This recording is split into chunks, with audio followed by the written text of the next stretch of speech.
The sirens came before the words did. Blue lights rolled across my cedar porch, over my father's folded flag in its wooden case, and across the steam rising from my coffee. As I stepped outside, boots crunching on gravel, one thought hit me hard. I've spent my life calming storms. But this time, the storm was parked right in my own yard. It started with a call from my daughter, Claire. Her voice was tight. "Dad, someone from the HOA followed me to your driveway. She's yelling that I'm trespassing." I set my mug down, pushed open the screen door, and started walking. The flag on the porch flapped in the wind, that same soft sound my father used to call the sound of home. And there she was, standing at the edge of my property like she owned it, clipboard, big sunglasses, that kind of posture that says authority, even when it's not earned. Everyone around here called her Karen, not as a joke, but as a warning.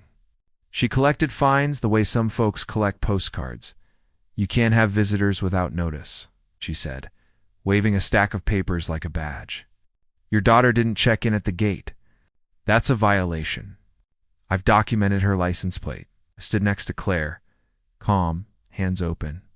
"She's my daughter," I said evenly. "She's here to visit her dad. You can take all the pictures you want, ma'am, but she's not trespassing." Karen tilted her head. "Rules are rules," she said. "This community has standards." I looked past her to the old oak trees lining the road, to the porch my father built with his own hands, and to the flag that had seen both battlefields and funerals before it ever saw this town. "So do I," I said quietly. "And one of them is respect." Then she called the cops. That was the first spike, that moment where disbelief tastes like rust. Claire stiffened beside me. She's grown, a nurse who works nights, and she'd come just to drop off some chicken soup for my back. There are moments in life when the fight in front of you suddenly becomes personal. This was one of them. By the time the cruiser rolled in, Karen had gathered an audience. A couple out walking their beagle, a man on a bike, the neighbor who never waves but always watches, phones out, recording. Everyone loves a show until it's about them. The officer stepped out. "Young, careful, ma'am," said to Karen, "You're the one who called." She nodded like a queen addressing her court. He turned to my daughter. "Miss, can I see your ID?" Claire handed it over, calm as ever. I felt proud. Then he looked at me. "Sir, you the homeowner?"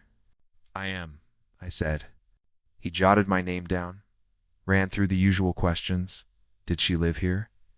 Did I give permission? Any domestic disputes? Routine procedure. I'd seen it 1,000 times from a bench few people ever see up close. He was doing his job. I wasn't angry with him, Karen, though. Wasn't done. "She didn't sign in at the gate," she said. "Guests must be Our board voted. We have minutes." "Minutes?" I asked, still calm. "I've got deeds."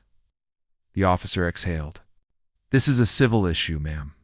No trespassing here if the homeowner invited her." But Karen wasn't letting go. "That car doesn't belong here. She can't park overnight. And that bumper sticker," she leaned closer, "is political.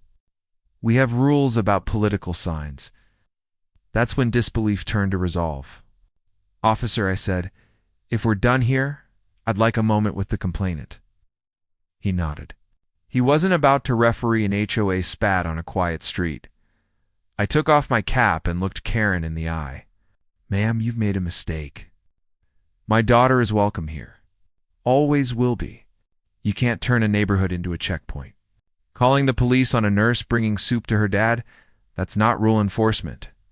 That's cruelty." She folded her arms. "I'll see you at the hearing." "Fine," I said. "Bring your bylaws." What I didn't say was that I'd spent 22 years swearing an oath to the Constitution and enforcing it. I don't flaunt my position. Titles mean nothing if you forget what they're for. I mow my own lawn, fix my own porch light, drink from a chipped mug that says "Best Dad." But I know what abuse of process looks like, and I know how to stop it. The next week, I showed up at the HOA meeting, folder in hand, thick enough to scare mice. Claire came with me. Some neighbors nodded. Others looked down. And Karen sat at the center like a lighthouse built out of grievance. They started with community pride and security risk. When it was my turn, I stood up. "This is my home," I said. "My daughter can visit her father without being treated like a criminal. You can't weaponize bylaws to control kindness." I laid 3 things on the table. First, I said, my property deed and easement record. There's no clause requiring pre-approval for family visits. Pages turned. Faces shifted. Second, your own bylaws. The section you're citing only applies to short-term rentals, not family. A man with glasses looked up. "He's right," he said quietly. And third, I said, holding up a binder, the law itself.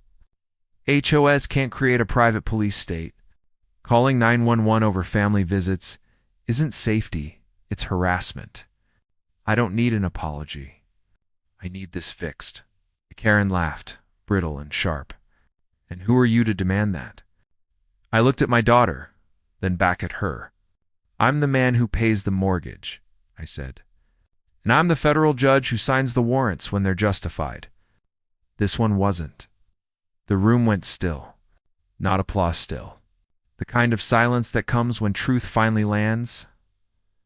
I thought of that young officer again, careful, professional, trying to make sense of a call that never should have happened. On another day, a misunderstanding like that could have gone sideways. The board needed to feel the weight of that, so I softened my voice. "Look," I said, "we all want the same thing, to feel safe, to have peace.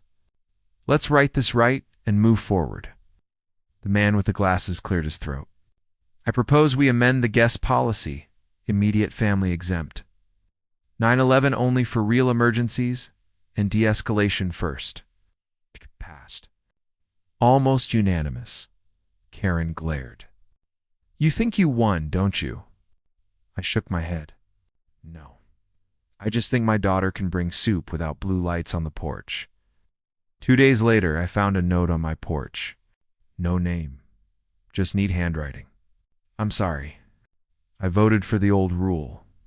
I didn't think what it meant. I will now." I tucked it under my father's flag case, right beside his brass button from the army uniform he wore half a century ago. A week later, I ran into that same young officer at the diner. He smiled. "Sir, thank you for how you handled that." "We get a lot of HOA calls." "Not many and calm. Quiet's the goal," I told him. Hardest thing to win. Claire came by more often, sometimes staying for coffee on the porch. We didn't talk about HOAs anymore. Just family, work, and the sound of cicadas under the oaks. One evening, heard footsteps at the gate. Karen, no sunglasses. No clipboard. "I brought something," she said softly, holding out a brown paper bag. "Peach pie." "My mom's recipe," I smiled. "Peach pie can fix a lot." She looked at my father's flag. "I forgot what that means," she said quietly. "We moved here for safety. I thought rules were the same thing." "They aren't," I always said. "Rules are tools. They're only as good as the hands that hold them," she nodded. "I won't call the cops on your daughter again. I hope you never call them on anyone's," I said. We ate pie off paper plates on the porch. The peaches were too sweet, but the silence was perfect. We didn't become friends, but the next morning, when I saw her walking the loop, I raised my mug, and she raised a hand back. The neighborhood's quiet now. No patrol cars for family visits. No phones recording kindness. Just the sound of the flag fluttering, boards creaking, my daughter's car door shutting softly the way peace should sound. The policy now protects people instead of punishing them. Clear language. No weaponized 911. Immediate family welcome. Disputes start with conversation, not confrontation. Common sense written down for once. I didn't win because I'm a judge. I won because I'm a father and because I remembered that power isn't a weapon. It's a responsibility. The lake was calm again.